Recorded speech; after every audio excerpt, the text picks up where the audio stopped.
At 12, Jamie Port was the unlucky one to miss out. With the surface as it is, having looked at it today, we're going to leave it another 24 hours and then make a decision in the morning. So Ollie Pope will make his debut, and will he bat at 4?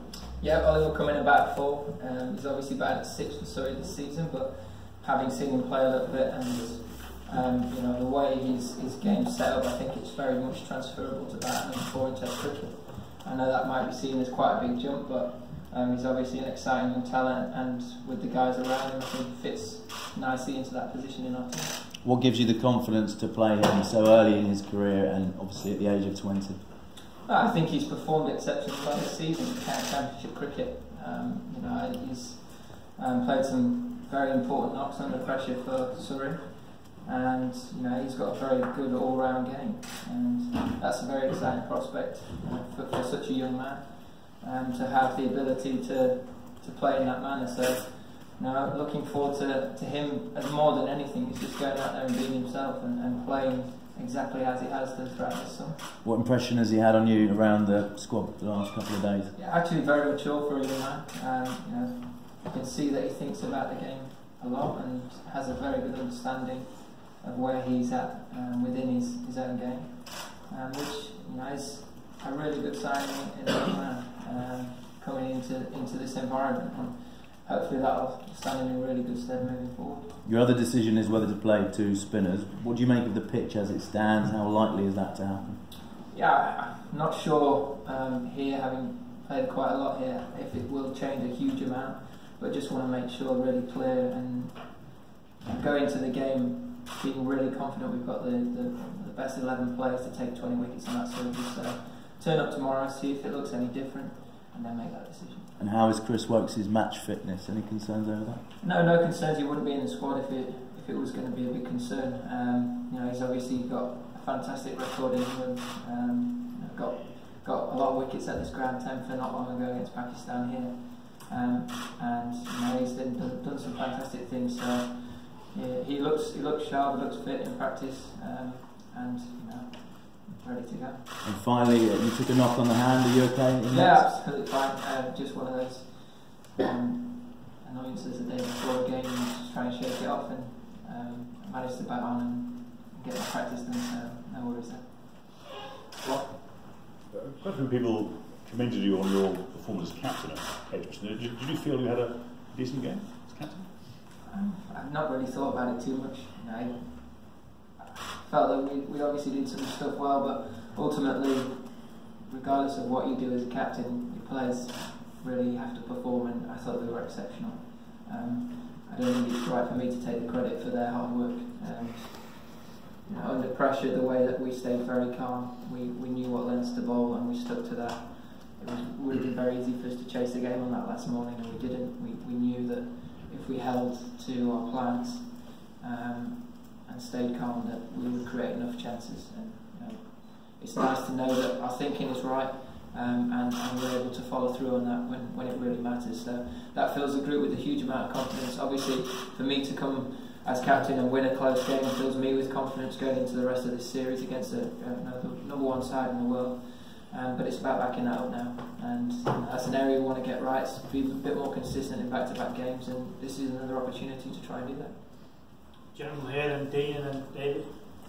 With Ashwin and Ishan Sharma being particularly good against the lefties, is there any talking about so many left-handed batsmen in his team, or have you guys discussed that? Yeah, obviously we've discussed it. They're 2 fine players. Again, another reason why they've been so successful is because they've got some brilliant, experienced players to call upon. And you know, you always look at each Test match, see areas you can get better at, and look to improve. And I think the guys have thought quite clearly about how they're going to try and get each individual out and practice accordingly. And that's all you can ask of your team, is to make sure they're prepared as much as possible and give themselves the best chance when we go out there to play. So I feel like we're in a good position coming into the game. Obviously, you know, opposition players are allowed to play well, and I think, you know, they definitely did that at Edgbaston. So it's just about combating that as a team now, and making sure when we get our opportunities to go big as a batting unit, someone really takes the game by the scruff of the neck and does it. With Darren missing out, you're going to have to change your cordon. It looked like you had Alistair, Joss and Keaton lining up there during training. Is that going to be your sort of top three, and how important is it that they hold on to the chances that come their way? It's obviously a crucial part of Test cricket, you know, especially, I keep mentioning it, but India being such a good side, you have to take those chances, and we're looking for continuity in that department. I feel that they're the best three guys to field in the cordon, and you know, hopefully now that's something that can be settled and stay the same for a long period of time moving forward. Did you give any consideration to fielding there yourself? You have fielded in the slips before? Yeah, I did.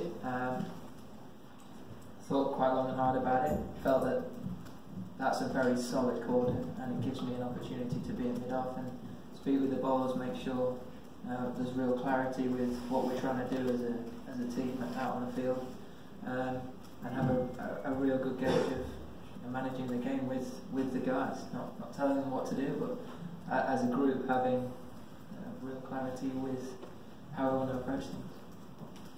David, Ali, and then Mel.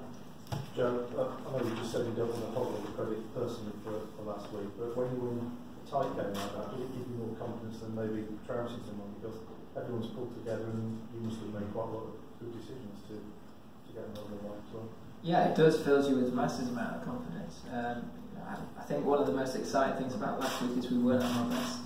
You know, there were certainly areas that we can improve on, but we found a way to win. Under pressure, we found a way to wrest some momentum back in our favour, and did a lot of really good things when we were up against it. And I think that's a sign of a strong sign of some very strong characters within our dressing room. And having had some indifferent results in recent past, to be able to pull off a win like that is really pleasing, and you know, is a really good sign for us moving forward. And if we can sort of make small improvements in certain areas and then add that to where we were really good last week, we're obviously going to see some improvements long term as well. Joe, Virat made 200 runs over the 2 innings in that Test match, which could be ominous in some ways, but actually, do you guys more look at the chances that went down and think that he's still offering chances, and therefore it's, you know, he's not completely invincible? Yeah, look, he's a fine player, and he shows that when you give some of the best players in the world opportunities, they don't give you many more. Credit to our bowling group, I thought we were excellent. You know, on that last morning, I think he batted for 55 minutes and faced 13, 14 balls. Very skillful to be able to manipulate him off strike and starve him of facing majority of deliveries. And as you said in that first innings, to create 4 half chances, or 2 half chances and 2 clear chances on him. Testament that we've got good plans against him, and you know, and found a way to potentially get him out. So it's nice to know that what we're doing is the right things. It's just about taking those chances and those opportunities when they come along. No. Joe, teams from the subcontinent have actually, in the past few years, had a pretty good record against England here at Lords. Is there something about Lords that you think suits their style of game, or the style of game from teams from the subcontinent? And could that be, you know, is that something you have to think about here? Maybe. I think that every time you turn up here, the surfaces can be quite different. I think if we're looking at the start of the summer, we were very much below par, and it'd be easy to look too far into that. You know, against South Africa, there was quite a lot of spin that came into it, and when we played India previously, spin came into it in the second innings. So that might play a big factor. We'll have to wait and see what that surface looks like tomorrow morning. But ultimately, on the last couple of occasions, whoever's played well first innings and a really strong performance early on in the game has managed to contain that throughout the rest of the game. So I think it's really important that we start well, whatever it is that we do, you know, and try and stay on top if we can. Andrew? Joe, England haven't traditionally been a team that trusts young players, and now all of a sudden in the last few months, I mean, you've had 19, 20-year-olds being picked in a variety of roles as well. I mean, what do you put that change of heart, change of emphasis down to? Is it the selectors? Is it your influence? What is it? Look, I think that if you're old enough, you're good enough.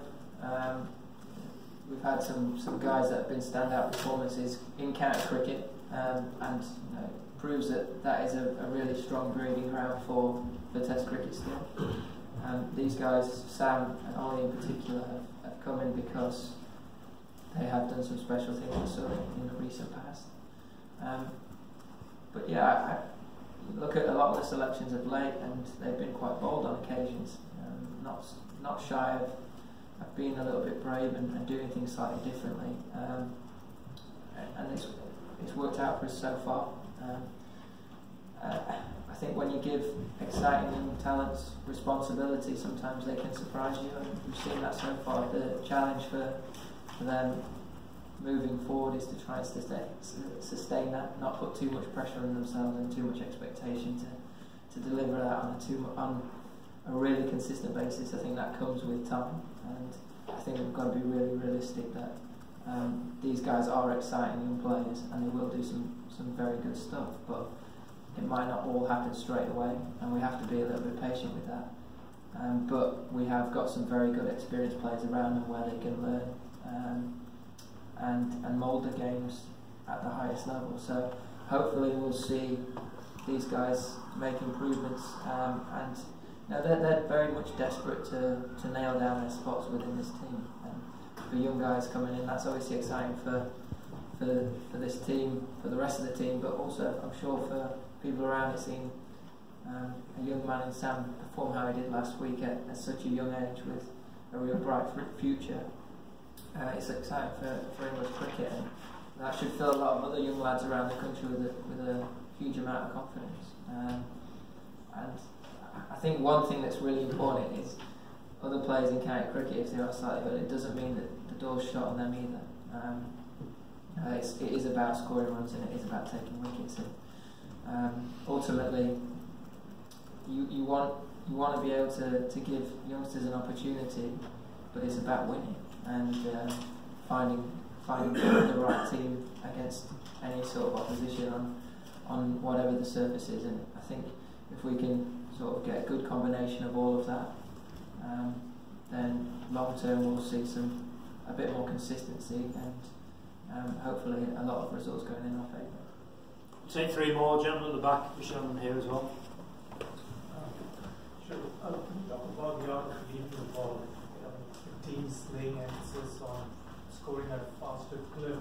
From the time when you started as a age group cricket and what you were taught of leading the ball, and now what has changed?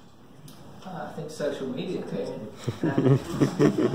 No, I think, without trying to get too much in depth into the way the world's changed, people want things more now.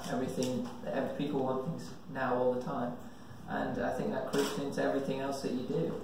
Naturally, the game has got quicker. 2020's come in, and obviously, guys playing all three formats. It's always going to have some sort of an impact into your game, but it's not just our team and India's team that are wanting to hit the ball a lot more. It's a general rule in world cricket, and it's the way that the game sort of moves forward. And of course, there are certain players that have different styles, will like to leave the ball more consistently. Some will want to hit the ball a lot more, but ultimately, it's about scoring runs. And it doesn't really matter how you do it. You've seen a number of different players that are right at the top of the game have completely different techniques, different styles. And I suppose the challenge to every individual that plays Test cricket is finding the best way that suits them. If that's hitting every ball, then so be it. Of course, there'll be different surfaces, different situations which might dictate you play slightly differently. But ultimately, you've got to try and find a way to manage your own game in the best possible way. For as long as possible, and that's my message to our team, is to be as true as they can to themselves and try and be the best versions of themselves rather than doing stuff that doesn't necessarily come natural to them. Last two gentlemen here.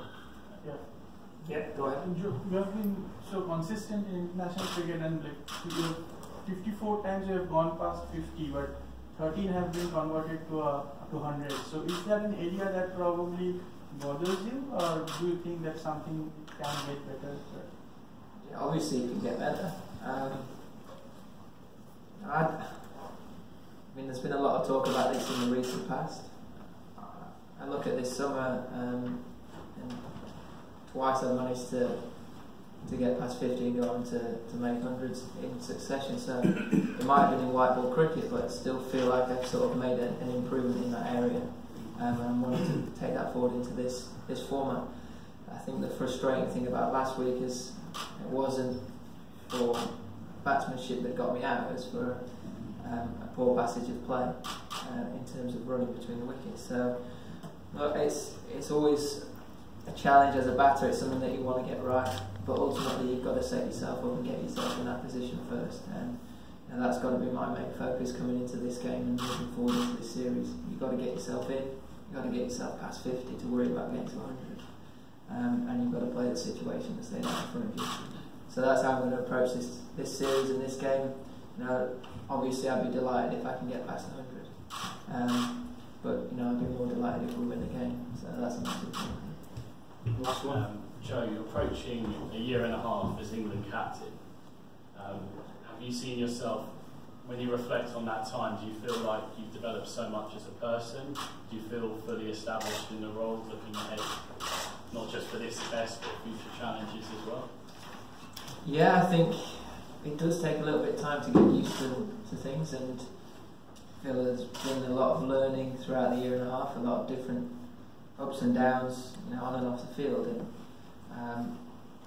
you do from that feel like you get a sense of how you want to take things forward, how you want to help improve the team. And I think from the start of this summer I had a real clear idea of how we want to go about things, and even though we've had some indifferent results, I feel like we are doing that nicely, and it's nice to have things away from the actual results to gauge yourself on as a group of players, and feel we are on a slight upwards curve. So it's nice to have that behind the scenes, and then start seeing the results follow. So hopefully that can continue. Obviously, ultimately it's about winning games of cricket, but there's obviously a lot more to that, and it's about doing it for a sustained period and always constantly getting better. So I feel that we're in a good place at the moment with good drive to improve and develop, and that's got to continue moving forward throughout the summer. Thank you.